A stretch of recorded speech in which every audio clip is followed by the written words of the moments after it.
Bonjour à tous et bienvenue dans ce nouvel épisode de la chaîne Colombie Sport Airsoft. C'est l'épisode... un épisode. Aujourd'hui, on va vous présenter une nouveauté de chez GNG, c'est le GK12. En deux mots, GNG, c'est une entreprise qui a été créée en 1986.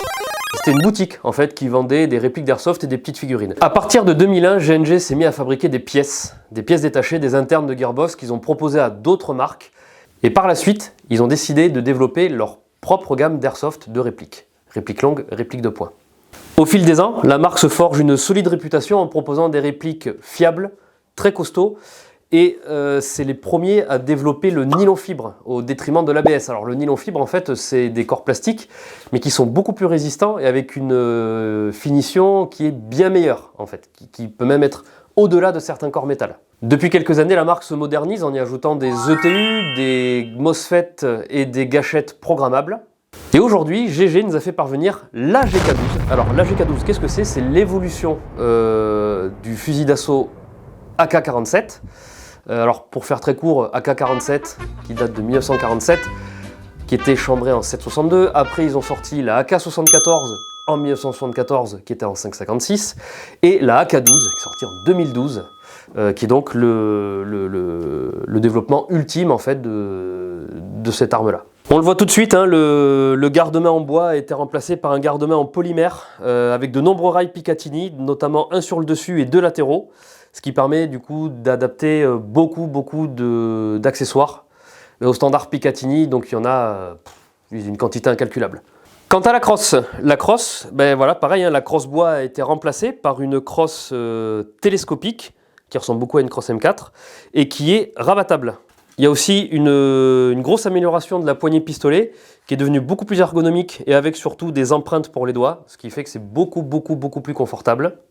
Ton texte Thomas, ton texte. Ah, encore une fois. Et donc alors, après pareil, dans les grosses améliorations, c'est le chargeur. Alors là, GG a fait de très gros efforts parce qu'ils nous ont proposé un chargeur balle apparente identique au vrai. Mais alors autant GG a des fois fait des chargeurs balles apparentes vraiment pas ouf, autant celui-là il est vraiment irréprochable. Donc là pareil, hein, il reprend les caractéristiques du vrai avec le compteur de balles, donc en fait c'est une graduation. Et là vous avez les petites fenêtres transparentes avec les fausses ogives qui sont visibles. À noter aussi, ça c'est une nouveauté sur pas mal de répliques GG, cette espèce de petit téton qui dépasse, c'est ce qui permet l'arrêt du tir. En fait, quand vous n'avez plus de billes, le téton se monte et la réplique ne peut plus tirer et ça évite de perdre des billes dans le bloc.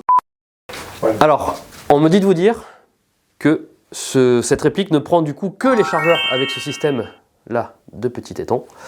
Tant que je suis sur le chargeur, il y a une chose très importante à savoir, c'est qu'en fait, sur ce genre de réplique, il faut vraiment utiliser le chargeur GG. Alors, au-delà du fait qu'il y a ce petit pétouillon là qui aide à l'arrêt du tir, il y a surtout ce petit ergot qui est là.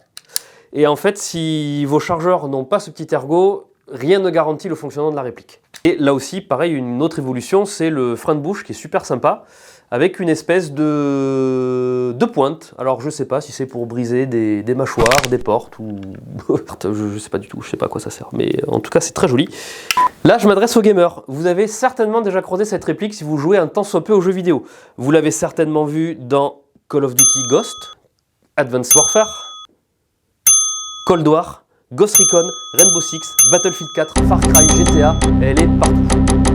Et c'est pas fini, GG nous propose du très lourd en interne. Il y a des bushings de 8 mm, un moteur Ifrit 25K, un canon interne de 443 mm. En termes de poids, bah là on est sur un poids très honnête, hein, 3,5 kg.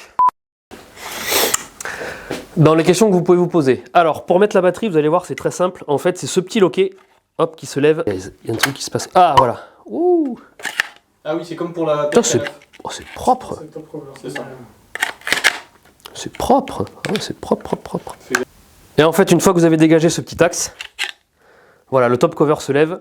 Vous avez une connectique mini Tamiya pour mettre votre batterie Tacticanops, placement de produit. Et à remettre, c'est d'une simplicité enfantine.